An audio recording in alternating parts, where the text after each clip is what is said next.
Sejam bem-vindos a mais uma videoaula e na aula de hoje eu vou mostrar para vocês qual é o efeito da luz azul no melasma. Por que eu posso ter um escurecimento da pele, isso principalmente em pessoas com fototipo igual ao meu, para cima, né, um fototipo mais alto. E por que isso acontece? Vamos dar uma olhada aqui. Aqui no slide eu montei para vocês aqui um cenário para ficar fácil de vocês entenderem. Aqui eu coloquei o sol emitindo essa luz visível, porque eu não vou abordar a questão da luz visível emitida por lâmpadas nessa aula, tá? Até porque é super polêmico, não se sabe ainda se as luzes de ambientes internos têm a capacidade de fazer isso que eu vou mostrar aqui para vocês.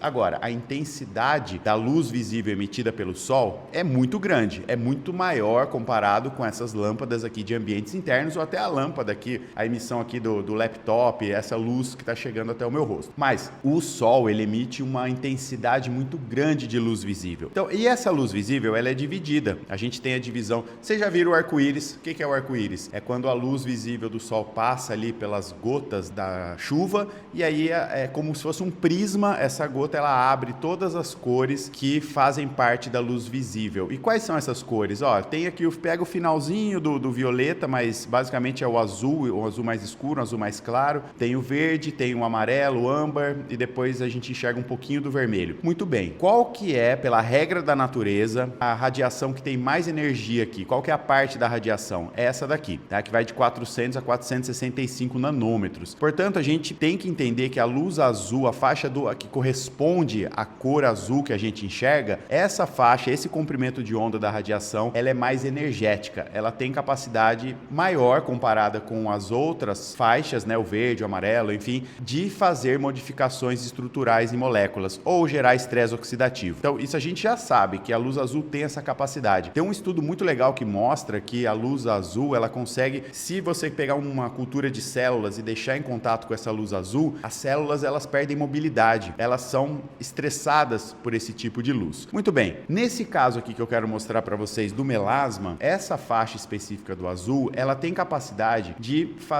ter uma ação num receptor, num fotorreceptor chamado opsin-3. Esse fotorreceptor, aonde que ele está? Vamos entender melhor aqui, ó. Isso aqui é a membrana do melanócito, né? A membrana da célula. A gente está falando de uma célula que produz melanina e essa célula, ela tem vários receptores. Mas esse em questão, né, o opsin-3, quando ele é ativado pela luz azul, por essa faixa, ela vai fazer com que eu tenha influxo de cálcio. E o cálcio, se entrar muito no melanócito, ele também ativa uma cascata que vai estimular um fator de transcrição, que é esse daqui, ó, que está escrito MITF. MITF traduzindo, né, é fator de transcrição associado à melanogênese. Ou seja, ele consegue fazer a transcrição de fatores que vão dar origem a proteínas, mais especificamente enzimas, como por exemplo, TRP2, TRP1 ou a tirosinase. E essas enzimas aqui são responsáveis por fazer a síntese de melanina. Sem essas enzimas, pessoal, só para vocês terem ideia, não tem como acontecer síntese de melanina.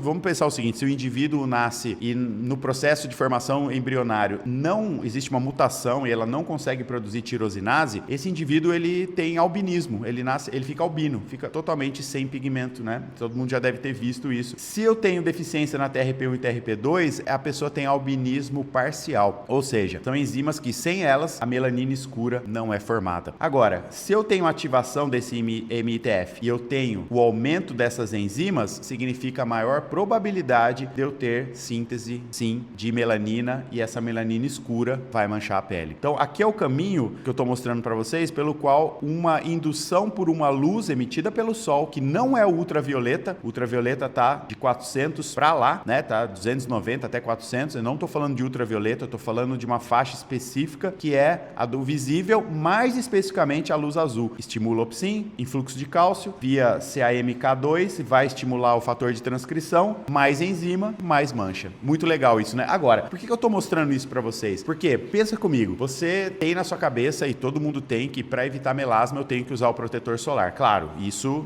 continua sendo uma verdade indiscutível. Agora, se esse protetor solar tiver substâncias que absorvem ultravioleta tipo B, tipo A, eu vou me proteger contra essas radiações. Lucas, mas essas moléculas que absorvem radiação UVA e UVB também absorvem a luz azul? Não, não, não. Aí que é a grande questão. Não absorvem. As moléculas feitas para absorver radiação ultravioleta A e tipo B, elas não absorvem a luz azul. Então, para que a gente possa filtrar essa luz azul ou impedir que ela consiga ativar o receptor opsin 3, eu tenho que usar uma outra ferramenta, que são os chamados filtros com cor de base. São aqueles filtros com coloração de base. Por quê? Porque aquela cor da base, quem dá, são pigmentos chamados de óxidos de ferro. E o óxido de ferro consegue filtrar parte da luz azul. Aí sim, a gente começa a ficar protegido, beleza? Então, essa aula é muito importante para você entender a importância de usar protetor com cor de base em tratamento de melasma, porque mesmo que você faça o tratamento correto, com os ativos despigmentantes corretos, filtro UVA, UVB de alta performance, mas esquecer dessa luz azul, pode ser que ela esteja ainda causando a formação da nossa mancha. Então, tratamento completo para melasma, sempre digo, coloque protetor com cor de base, beleza? Valeu, pessoal, até a próxima aula, um abraço!